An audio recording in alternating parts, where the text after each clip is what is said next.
Welcome students, জ্ঞানজ্যোতি coaching সেন্টারের পক্ষ থেকে তোমাদের সকলকে আরও একবার স্বাগত। আশা করছি সকলে ভালো আছো, সুস্থ আছো। আরও একখানা ভিডিও নিয়ে কিন্তু আজকে আমার ক্লাস বা আলোচনার বিষয় আলোচনা করবো relationship between education and sociology. এক্সামের জন্য ভেরি ইম্পর্টেন্ট একটা টপিক, ঠিক আছে? আচ্ছা, তো চলো ঝটপট দেখে নিচ্ছি। বোর্ডের কর্নারে দুটো কন্ট্যাক্ট নাম্বার রয়েছে, যে কোনো একটি নাম্বারে কল করবে। কল করে কিন্তু তোমরা আমাদের সাথে সরাসরি যোগাযোগ করে নিতে পারছো। এছাড়াও আমাদের সাথে যোগাযোগ করার জন্য এখানে আমাদের নিজস্ব ওয়েবসাইট দেখতে পাচ্ছ, একদম কর্নারে দেখতেই পাচ্ছ পিস্টিকল এডুকেশন বলে, ঠিক এই জায়গাটায় পিস্টিকল এডুকেশন বলে প্লে স্টোরে সার্চ করবে, আমাদের কিন্তু নিজস্ব অ্যাপ, ঠিক আছে? তাহলে অনেকগুলো জায়গা রয়েছে। এছাড়া থাকলে কোর্সের বিষয়টা কল করবে, তোমাদেরকে কিন্তু বিস্তারিতভাবে সমস্তটা জানিয়ে দেওয়া হবে।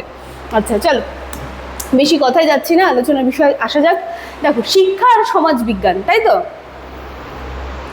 এডুকেশন আর সোশিয়োলজি পরস্পরের সঙ্গে ঘনিষ্ঠভাবে সম্পর্কিত। সমাজ বিজ্ঞান সমাজ, সামাজিক সম্পর্ক, প্রতিষ্ঠান, মানব আচরণ এই সমস্ত নিয়ে আলোচনা করে। আর শিক্ষা সমাজের মূল্যবোধ, সংস্কৃতি, জ্ঞানকে কি করে একটা প্রজন্ম থেকে অন্য প্রজন্মতে নিয়ে যেতে সাহায্য করে। সেজন্য শিক্ষা আর সমাজ বিজ্ঞান কিন্তু একে অপরের পরিপূরক, তাই তো? আরেকবার দেখি, শিক্ষা কি করছে?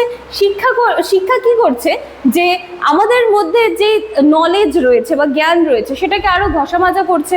এবং সমাজ বিজ্ঞান কি করছে? সমাজ বিজ্ঞান সামাজিক সম্পর্ক, প্রতিষ্ঠান, মানব আচরণ এই সমস্ত নিয়ে আলোচনা করছে, যেখানে শিক্ষা মূল্যবোধ, সংস্কৃতি বা নলেজকে একেই তো ঘষা মাজা করে আরো ভালো করছে, এবং আর কি করছে? সেটাকে একটা প্রজন্ম থেকে আরেকটা প্রজন্মে নিয়ে যাচ্ছে। তাহলে দুটো সম্পর্ক তো রয়েছে, তাই না? আচ্ছা, এবার দেখি শিক্ষা সমাজের প্রতিফলন। বলছে সমাজের সংস্কৃতি, রীতিনীতি, মূল্যবোধ, আদর্শ শিক্ষার মাধ্যমে শিক্ষার্থীদের মধ্যে সেটা কিন্তু সঞ্চারিত হচ্ছে, ঠিক আছে? শিক্ষার্থীদের মধ্যে সেটা সঞ্চারিত হচ্ছে।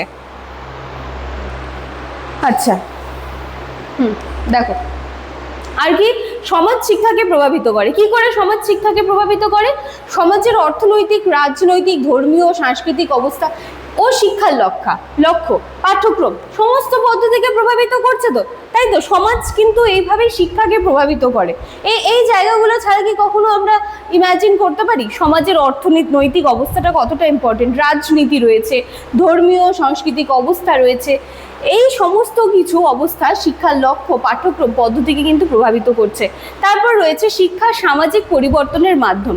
বলছে শিক্ষা মানুষের চিন্তাধারা এবং আচরণে পরিবর্তন এনে সমাজের উন্নয়ন এবং সংস্কারে যথেষ্ট সহায়তা করছে, তাই তো? শিক্ষা যার মধ্যে থাকবে তার মধ্যে দেখবে যে তার মধ্যে একটা আলাদাই পার্সোনালিটি সে ক্যারি করছে, তার কথা বলা, যে কোনো প্রবলেমকে সলভ করা, সমস্ত কিছু, ঠিক আছে?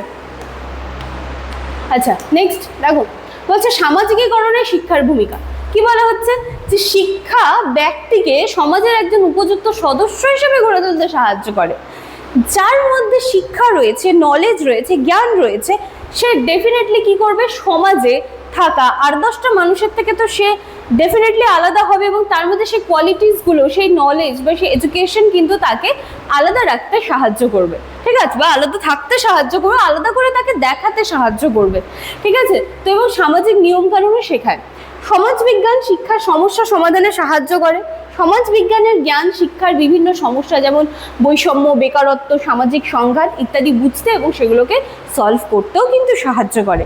তাহলে আমরা কি দেখছি? শিক্ষা সমাজ বিজ্ঞান কিন্তু একে অপরের সাথে যুক্ত। একটাকে বাদ দিয়ে আরেকটা কখনো ইমাজিন করা কিন্তু পসিবল নয়, ঠিক আছে? তো সমাজ শিক্ষা ব্যবস্থাকে প্রভাবিত করে, এবং শিক্ষা কি করে? সমাজের উন্নয়ন এবং পরিবর্তনে কিন্তু গুরুত্বপূর্ণ ভূমিকা পালন করছে। তাহলে আমরা কিন্তু মানে শেষ অবধি এটা দেখতে পাচ্ছি যে শিক্ষা এবং সমাজবিজ্ঞানের সম্পর্কটা কতটা গভীর, কতটা দৃঢ়, তাই না? এক্সামের জন্য এটা ইম্পর্টেন্ট, ভালো করে পড়বে। তো চলো আজকের ক্লাস বা আলোচনার বিষয় আমি এখানেই শেষ করছি। দেখা হচ্ছে আবার নেক্সট দিনের ক্লাসে। Thank you.